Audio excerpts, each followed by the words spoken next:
Salut tout le monde! Aujourd'hui, dans cette vidéo, nous allons aborder un sujet crucial pour les parents, l'introduction de la première alimentation complémentaire pour bébé. Je vais vous parler de quand il est recommandé d'introduire des aliments dans l'alimentation de votre nourrisson et de par quoi commencer. La diversification alimentaire. Restez avec moi pour découvrir les conseils et les bonnes pratiques à suivre pour assurer une transition en douceur vers une alimentation solide pour votre petit trésor.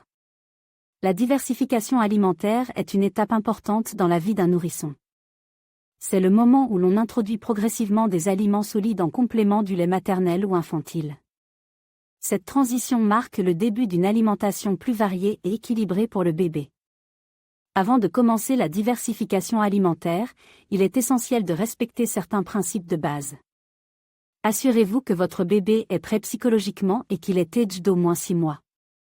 Consultez également un professionnel de santé pour obtenir des conseils personnalisés. Il existe des signes qui indiquent que votre bébé est prêt pour la diversification alimentaire. Ces signes comprennent la capacité à se tenir assis sans soutien, l'intérêt pour les aliments solides, et la perte du réflexe de protrusion de la langue.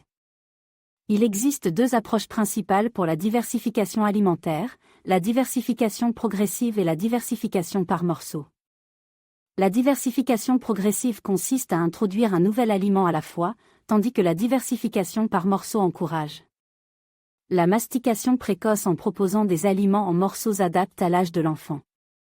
Pour introduire la diversification alimentaire, commencez par des purées lisses et peu épaisses, puis progressez vers des textures plus épaisses et des morceaux. Proposez à votre bébé de petites quantités d'aliments à la cuillère, en veillant à ce qu'il soit assis confortablement et supervise pendant les repas. Il est recommandé de commencer par les légumes, tels que les carottes, les courgettes ou les petits pois, avant d'introduire les fruits.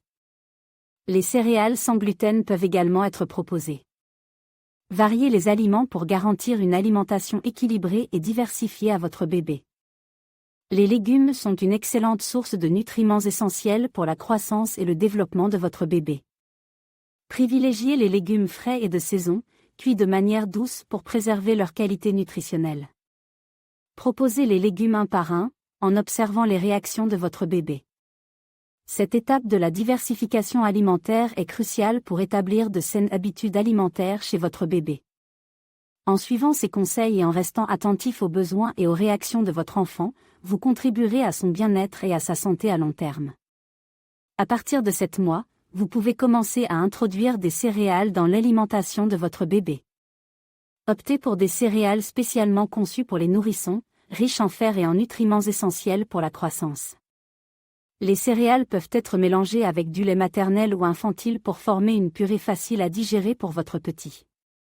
Les fruits sont une excellente option pour diversifier l'alimentation de votre bébé à partir de 7 mois. Commencez par des fruits doux et faciles à digérer comme la banane, la poire ou la pomme. Assurez-vous de les écraser ou de les cuire pour éviter tout risque d'étouffement et de faciliter la digestion de votre bébé. Vers l'âge de 8 à 9 mois, vous pouvez introduire de petites quantités de viande dans l'alimentation de votre bébé. La viande est une source importante de protéines et de fer, essentielle pour le développement de votre enfant. Optez pour des viandes maigres et bien cuites, comme le poulet ou la dinde, que vous pouvez hacher finement ou mélanger à d'autres aliments. À partir de 8 mois, vous pouvez introduire le jaune d'œuf dans l'alimentation de votre bébé. Le jaune d'œuf est riche en nutriments essentiels tels que la vitamine D et le fer. Assurez-vous de cuire le jaune d'œuf complètement et de le mélanger avec d'autres aliments pour en faciliter la consommation par votre bébé. À partir de 9 à 10 mois, vous pouvez introduire du fromage blanc ou du kéfir dans l'alimentation de votre bébé. Ces produits laitiers sont une bonne source de calcium et de probiotiques bénéfiques pour la santé intestinale de votre enfant. Optez pour des versions non sucrées et faciles à digérer. À partir de 10 à 11 mois, vous pouvez introduire du poisson dans l'alimentation de votre bébé. Le poisson est riche en acides gras oméga 3, important pour le développement cérébral et visuel. Optez pour des variétés de poissons à faible teneur en mercure, comme le saumon ou la sole, et assurez-vous de retirer toutes les arêtes pour éviter tout risque d'étouffement. Avant l'âge d'1 an, il est important d'éviter certains aliments qui pourraient être difficiles à digérer ou présenter un risque d'étouffement pour votre bébé. Évitez de donner du miel, des noix, des fruits de mer, des aliments riches en sel ou en sucre, ainsi que tout aliment potentiellement allergène comme les agrumes, les fraises ou le chocolat. Assurez-vous également de couper les aliments en petits morceaux pour éviter tout risque d'étouffement et de surveiller attentivement la réaction de votre bébé à de nouveaux aliments.